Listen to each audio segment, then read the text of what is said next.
how you wanna start this. But, man. As you guys probably have noticed, we haven't been on YouTube for probably about a month now because we've been through some crazy stuff. So we'll share as much as we feel comfortable and can. And I just want to give a huge thank you to everyone that has been supportive of us, and even though with this kind of absence, like, there's reasons why we've been gone.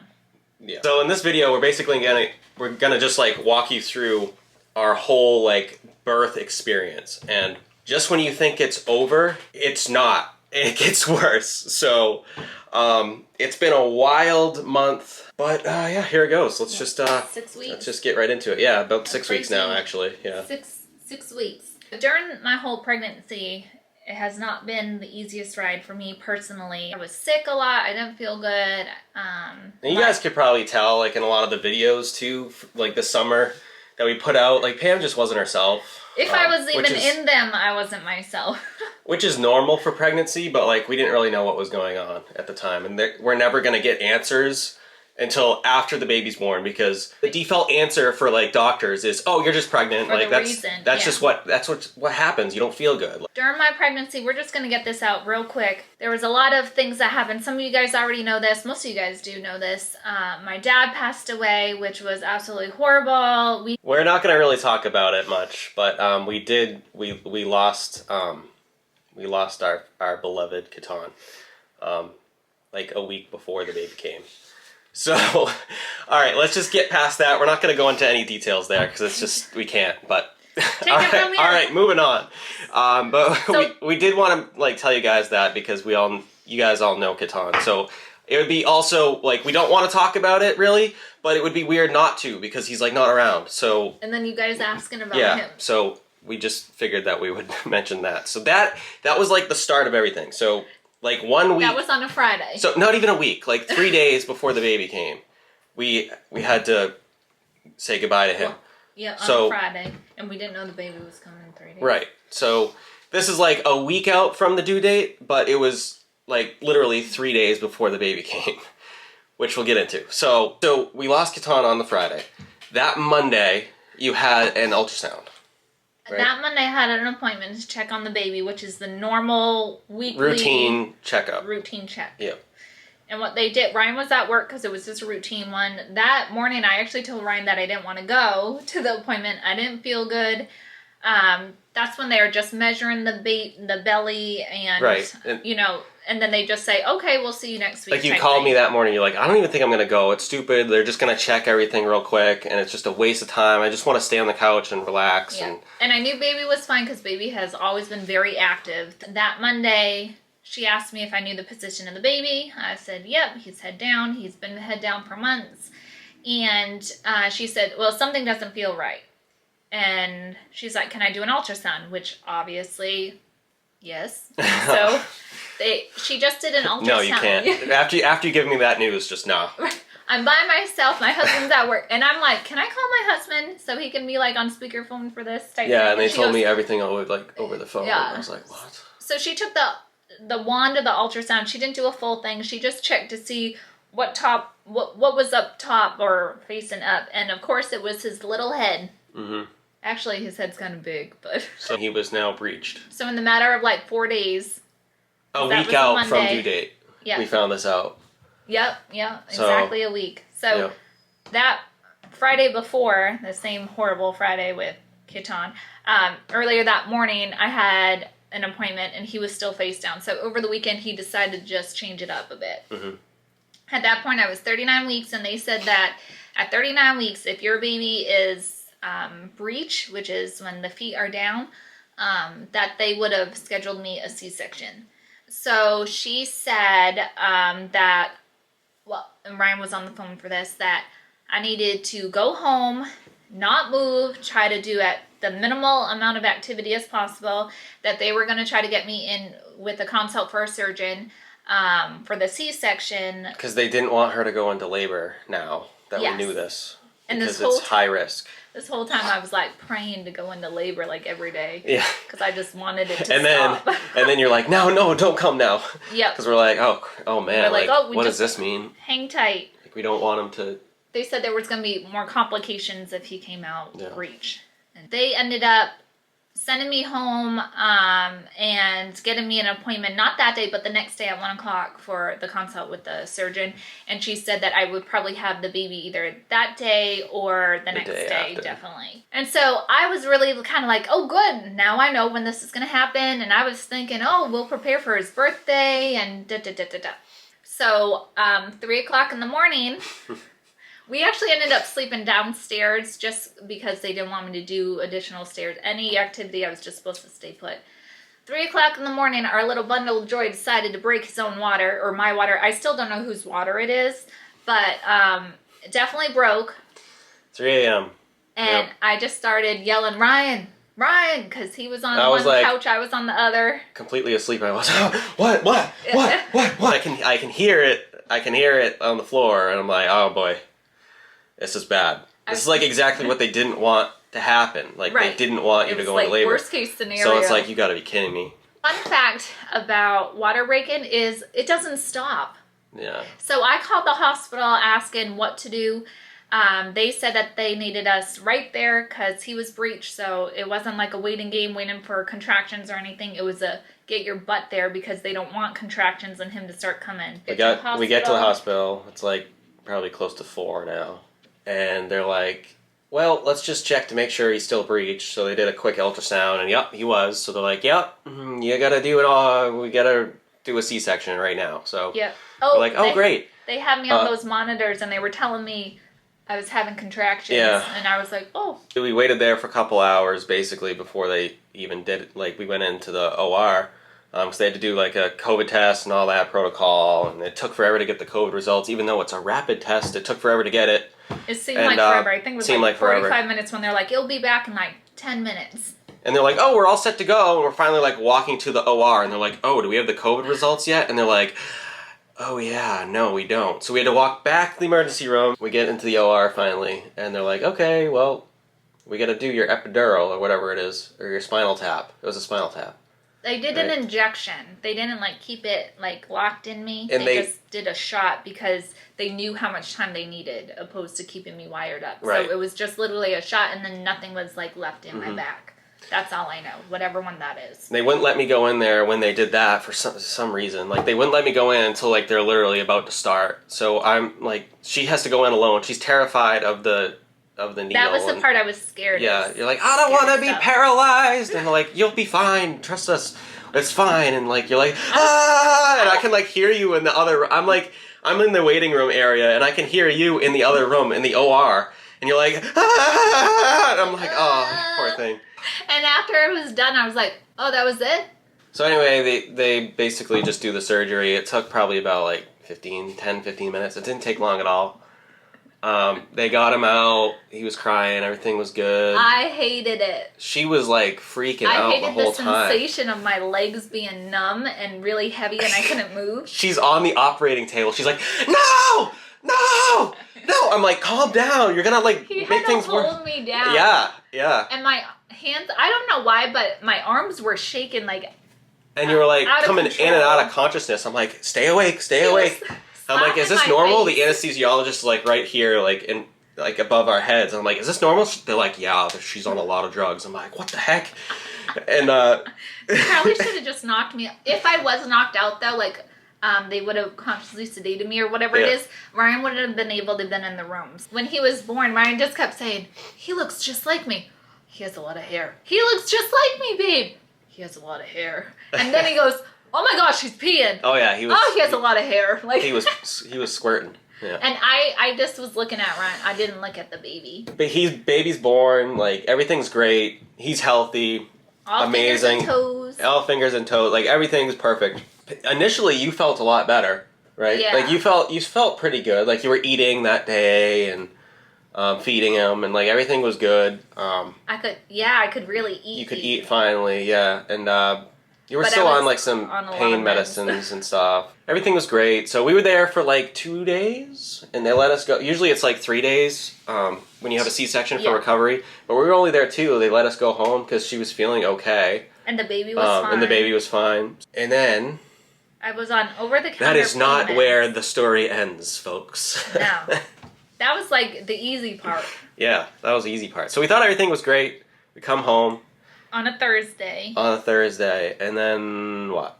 Friday, we ended up going to the doctor's because I was in so much pain. Yep. I can't emphasize enough, the pain was not lower abdomen or pelvic area. It was up top, like here, like right below my sternum, which is like where your ribs area kind of is in the middle there. You know when the scale says 1 to 10? I know what 10 means now. And that was probably like an 8, but I thought that was my 10, but that was my 8. We found 10 We later. were just getting warmed up, folks. So, way worse than any contractions. One of the doctors was awesome. She wanted to send me... You could barely walk. Like, we had to wheelchair her in. That's how much pain she was in. You might have to hold that for a second. What? I'm going to show him how I was comfortable. Oh. So the only position I was actually could be comfortable, I was in the wheelchair. This is the exam, act like this is the exam table. I was like this. Yeah. Yeah, Literally. you were like head down. And I didn't want to move. And if I looked up, I was all crying and it was bad. And so one of the midwife that we had, she came in and she had seen me multiple times through the pregnancy. And she was just like, what's going on? And she knew I didn't feel good throughout the whole thing, but she'd never seen me crying and so upset like this. And so she was going to order an ultrasound. A second one of the doctors came in and she was just like, no. She's fine. You're just behind on your pain meds. You just had a C-section. And guys, like, I'm not trying to bash doctors at all because most of them are great. And you'll hear about a really good one later. Most of them are great. Obviously, this is not medical advice. Like, we're just telling our story. But when it comes to you, like, nobody knows you more than you. Like, if you don't feel good, you know you don't. Like, the doctor can just think a certain thing's wrong, but they don't necessarily know. So the doctor comes in, hears that I had, didn't even really look at me or listen to what I said, and just basically said, she's behind on her pain meds. So what does she do? She prescribes me some oxycodone. Yep. And sends me home and when you didn't want them either. Yes. Like, you were like, I don't want, like, more drugs. Like, figure out what's wrong. Like, I'm in a lot of pain. Like, the last thing I want to do is, like, get on addictive substances to try to fix this. Like, nothing's working. But she's like, do you realize what we do during a C-section? Listen. You're behind on your pain. Like, she was very adamant about it and, like, kind of, like, just seemed annoyed, which is so disappointing.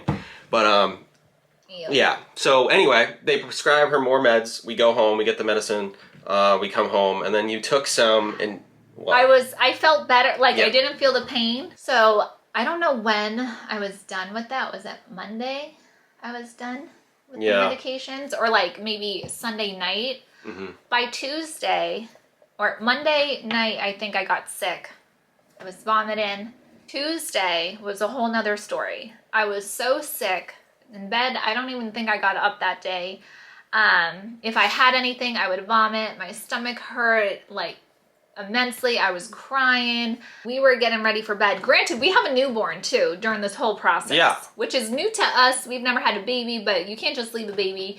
So Ryan's in bed feeding baby. I'm vomiting on poor Kimmy's bed. That's another thing that I think is hilarious too. Like, poor Kimmy? No. Oh, like, I kept puking on her bed. People, you don't have any idea what people are going through. Like, we posted a video shortly after the baby was born. They were like, Ryan looks like he's wide awake and Pam looks tired. He must be making her do all the work. And, like, literally, she was in bed. I took care of the baby for, like, the entire week. She couldn't even do anything with the baby. I couldn't hold the baby. I couldn't, So shut your mouth. You don't know what you're talking about. I just wanted to say that because people are stupid. Oh, so I ended up calling my aunt. She came over and we ended up going back up to where we had him just because they know everything that's been going on. So went to the ER, waited about 3 hours. The ER was actually really good there because they kept checking on me and just, they were apologetic. They're like, we know you're in a lot of pain, but we just don't literally have a room for you. But as soon as we can, we'll get you in. The doctor, I don't even remember his last name, but everyone called him Sam. He was the first doctor that I felt like really listened to me other than our midwife. He gave me some kind of pain medicine and they went to another planet. They had to wait to and keep checking on me because I was too busy staring at a corner of the ceiling. Yeah. And so luckily my aunt was there so she could advocate, and she knew everything that was kind of going on, and they had to wait until I kind of came off of whatever they gave me. And my aunt's like, yeah, you probably shouldn't give her like a normal dose. They're like, we gave her half. So they ended up doing an ultrasound on me. Everything was pretty much fine, just little inflammation, but that didn't explain what was going on. They did some other tests. Long story short, I ended up, one of those tests was endoscopy, which is when they do the tube down your it's like a scope. Throat. Yeah, like a colonoscopy, but the other way. And they ended up doing that. But the result was we found I had multiple severe ulcers just past my stomach from where... Like a lot of them. Yeah, I think there was like 7 or so when I was counting on the picture things. They gave us pictures of it. It's kind of gross. I'm not going to show that because that's gross. And I woke up from that. That was my 10 point. I was in so much pain. When you came out, like she was like crying, screaming in pain when she came out of that. And I'm like, what the heck happened? I don't know. Yeah, I didn't know where I was. I just kept asking for him. I was like, where's my husband? Yeah. And they're like, what's wrong? I was like, it hurts so bad. It was so much worse than what I was. And I was already medicated before I went in. So I don't know if they just thought the medication wore off or what, but it was so much worse. They knew what happened. We're not going to go into it, but they knew why you were in so much pain. There's reasons, and they knew. So I ended up going back with Ryan, and I'm still crying in pain. I'm trying to bite. I remember trying to bite onto the railing at the hospital bed because it hurt so bad, and I didn't know what else to do. Yeah. And I was gripping onto it, and then Ryan was there, and I was asking where my pain was. Ryan had to go out into the hallway and like go find someone or something. I'm like, are we gonna get her some like pain med here? Like, what is going on? And they're like, oh, we're working on it. I'm like, well, get your tush in here right now and give her some pain medicine because she's writhing in pain. Can you not see that? And they're like, oh, we're working on it. It's like, well, work on it faster. I don't know if they like didn't know me, so they I was patient for a few minutes, and then like they weren't coming in, and I'm like, hello? But anyway. I don't know if because they didn't know me, they thought I was being dramatic or something. Yeah. So this is where the story gets even crazier, folks. Yes. But my superhero shows up. Yeah. She's my superhero. So they So long story short, they're like, oh well, we need to do another scan and see if there's something else going on because they knew what was going on. So they brought you back in for another CAT scan, and they're like, golly gee wilkers, it looks like you got a hole in your intestine that we may have made when we went in. So, I don't know if that's exactly how they put it to you, but yeah. But, so long story short, a hole suddenly appeared in her intestine after the endoscopy. So, but it wasn't just the hole, it was the part that, like, the bile and fluids were actually leaking into my abdominal cavity. Yeah. So not only was I in pain because of these ulcers now it's even worse. Because, yeah. I don't know if that's not internal bleeding, that's bile bleed. It's like, septic. You'll go septis. Yeah. Yes, septic. I was septic. You'll go septic. Yep. Sepsis. Is that what it is? I don't know. Anyway. Your guts leaking into your body, basically, is what was going on. No big deal. So, anyway, at first they were like, it probably just sealed itself. You won't need surgery. Everything's good. So we're like, oh, well, we have to observe you overnight, give you some payments, and then you'll go home tomorrow. And then the doctor comes. We won't say her name. Don't say her name. Oh, she's amazing, though. But amazing doctor comes in. If anyone ever needs a general surgeon, I got you. She's like the best. She's really awesome. And she doesn't beat around the bush. She'll tell you like it is. Yep. And she's like, I'm not here to be your friend. I'm just here to tell you what it is, what I can do. And she's very honest and awesome. So after they all told us, oh, the hole sealed itself, it's probably fine. You're young. You're healthy. Yeah, we're just going to observe you. The surgeon comes in and she's like, yeah, you need surgery. And we're like, what? So I start bawling my eyes out because I already had surgery and I'm thinking my legs are going to go numb. I don't like this. So this is a week after your C-section. Yeah. We're told, oh, you need another surgery. So and I have a newborn at home, people. My mother-in-law was watching baby. Yeah. Because my aunt was with me, so, you know. They are both very I'm going to start crying again. Let me tell you, Thanksgiving was intense for me at the table when I'm saying what I'm thankful for. But basically we're told that we need another surgery, which without going into too much detail could have been 100% avoidable. So now Pam's like, no, I'm not getting it. And the doctor's like, okay, well, I can't force you to... She was holding my hand too. She goes, I get it. You've been through a lot. You don't trust anybody. Third doctor. Yeah. And I was very fresh with her, which I'm not normally very fresh. But she's like, I'm like, well, what's going to happen when you make it worse? Because each step I go through, it gets worse she's and like, worse. No, it stops with me. She's holding my hand. She's like, there is no one else. I have to fix you. And I'm like... Gosh, she's like a superhero. Still, Pam was like, no, not doing it. I'm not getting another surgery. I'm so done. And the doctor's like, look. You want to be like Edward Scissorhands and just cut me up. Like, so the doctor's everyone like, wanted a piece of me. She's like, I can't force you to get the surgery, but I'm telling you, either we can go in and see if there's an actual, because they didn't know for sure, but they had high speculation that there's a hole. They said, she was like, we can either go in and see if there's a hole and fix it, or we can wait it out until and see tomorrow and do it. And if we and if we wait it out and we're wrong, there is a hole when we think that maybe there isn't, so we'll wait it out. You'll be even worse if there is. So we're better off to just go in and look, and if there's nothing wrong, we'll just seal you back up and everything's great. And if there's a hole, then we'll fix it. So took some convincing, but finally I was on the doctor's side. Obviously, Pam was not on the doctor's side. My superhero, I'm just going to keep calling her my superhero where I can. Yeah. She stepped out and said, let me give you guys a minute. Yeah. And I'm bawling. And Ryan's like, you're getting the surgery. And I was like, you're on their side. You just want everyone to cut me up. Bah, bah, bah. And Ryan's eventually like, you're just like, fine, do it. I don't care. Just do it. Yeah.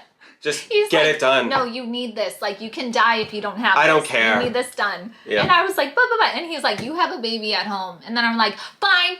Just do whatever. I'll just go to sleep and I won't wake up ever again, because every step they'd have me, like, when you have an endoscopy, they put you like out for it. Yeah. So to me, all this happened in the matter of like a half hour. Ryan's like, it was all day long. It was like, but I was so out of it. And even though I could respond in things, you know, you don't remember what happened. Like, I didn't remember how fresh I was to the doctor. Little pieces, but not the whole thing. So to me, I thought it was like, I just came out and now all of a sudden I didn't even get to wake up all the way, and this doctor's telling me, oh, you're going back in. So so you got the surgery. There was a good size hole that she fixed. Yeah. But then the problem is, like, you can't just eat after. Like, you have to give your stomach time to like heal. So for a whole 2 days, when I woke up, I had a tube in your nose. In my nose that went down into my stomach to allow the gases out. Mm-hmm. I also had a tube on my side to let fluid out. Mm-hmm. To drain. To drain. To make sure that you still weren't leaking. Yeah, to make sure it wasn't green. Yeah. And of course I was on my strong medications again. Just real fast stuff. Yep. We had a nurse who I absolutely hated at first. She made me get up out of bed to go to the bathroom, and then she wouldn't let me go back to my bed because she told me, you're going for a walk. You got to go for a walk. She was really nice about it, though. Yeah. She was like, oh, we're going to go walk. And I was like, no, we're not. I just had 2 surgeries in less than a week. I'm going to bed. And she goes, oh, no, we're just going to go to the hallway. And I was like, no, and I start getting really mad. I'm like, fine, we'll go for your walk, and then we're going to come back, and you're going to leave me alone. And she's like, oh, okay, like, let's go. So she goes. And the reason she did it is because the surgeons like seeing you get up and walk around. Yes. And they'll, like, progress your recovery steps faster if they see that you're walking. Yes. So she was only doing it for her own good. The reason why I tell you this story is because she was my motivation, because she told me that the sooner I get up and walking and they see me doing this after I did it, and she told me each time was going to get easier. It was very painful to get up, very painful to walk at first. She said, the more I do it, the sooner I get out of here, the sooner I get to go home to the baby. Mm-hmm. Ryan stayed with me in the hospital pretty much, and I can't imagine the decision that he had to go through each day of being, do I go to my baby or do I stay with my wife? I cannot imagine what he had to do.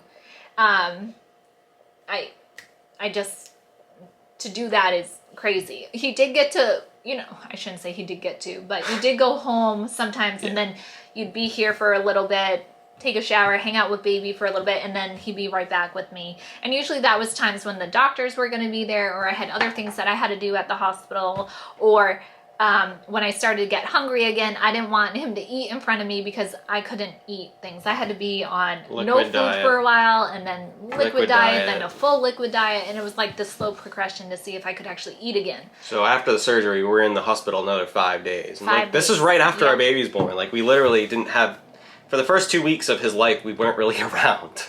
Well, so, you were around a bit more. I was around a little, like, but for the first week, but the second week we both and we weren't there. Yeah, we weren't here, so it was crazy. Which is something I get to live with for the rest of my life, which sucks. But anyway, you recovered. He won't remember, luckily, and he was in very good hands. And regardless, this had to get taken care of, or I literally wouldn't be here for the rest of his life. So those are things that I have to keep in mind. But after that nurse, she kind of jump-started me, and I started walking 4 times a day with Ryan, and everyone on the floor loved us. Yep. Then we got to come home, and everything's been pretty much good. I had infection. Then they got infected. By the way, you leak orange from your abdomen. Didn't know I had orange in me, but hey. Coral's my favorite color. Maybe it was going with that. So I had to be on antibiotics for 5 days. Now I feel like myself again. Yep. So they gave you medicine to fix the actual problem that you had, your ulcers. So those are good now. Yep. You'll be on that for a while. For a long time. I can't take any NSAIDs for like the rest of my life. Yeah. But I wasn't a big medicine person. The big question is why I have these ulcers. As many as they are and how severe they are, it doesn't necessarily make sense even with taking ibuprofen, or they think the pregnancy, not being able to eat for so long with the acids might... So like we think she had them the whole pregnancy and that's why she didn't feel good. Like it wasn't because of the baby, like that's why she didn't feel good. It was because of the ulcers the whole pregnancy. Like, oh, it's just morning sickness. No, like it wasn't. It was ulcers. But there was no way of us knowing that because... Doctors are just going to say it's morning sickness every time because that's normal for pregnancy. So. I do think I did have morning sickness because I did feel really bad at first. And then after a couple of weeks, or once I got to the 14th week, I did feel better. Mm-hmm. But then it was like a slow progression of getting worse again. So thankfully, we found out what the problem is. The doctors were great and figured out what the problem was. And then after the problem got worse because of some things that happened by some people... they fixed it again, and then she recovered great, and now you feel normal. Yes. Finally. I'm just going to say girls are awesome. I didn't say their last name. Okay. And then I just want to give a shout out to Roy, and Roy's not even the real name, but we didn't know that, but we called this gentleman Roy the whole time. Huge shout out and thank you for all of those who bared with us. I know it was a while that we were gone, but obviously with good reason. Now we have a bundle of joy. So the baby's great. I know we haven't really like introduced you guys to him yet, and we're still trying to figure out like what to do with that. We've had so much just happen, and then now it's holiday season, so it's kind of hard. And then we'll see. I mean, obviously you guys are gonna see him eventually, I'm sure. I mean, it would be weird not to do that. But it's all about the weirdness. We're just taking it slow right now, like getting to know him first and bonding with him first before we put him on camera or anything like that.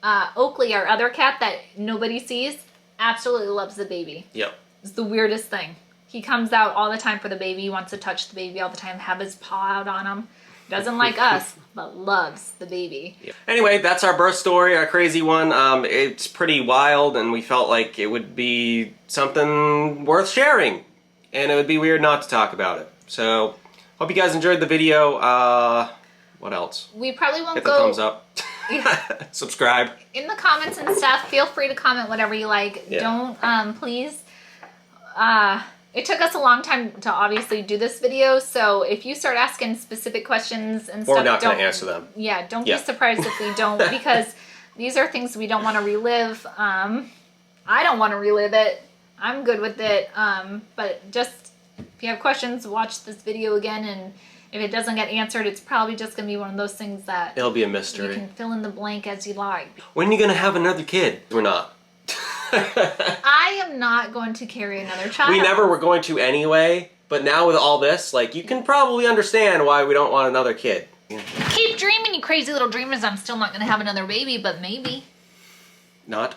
Like a cat.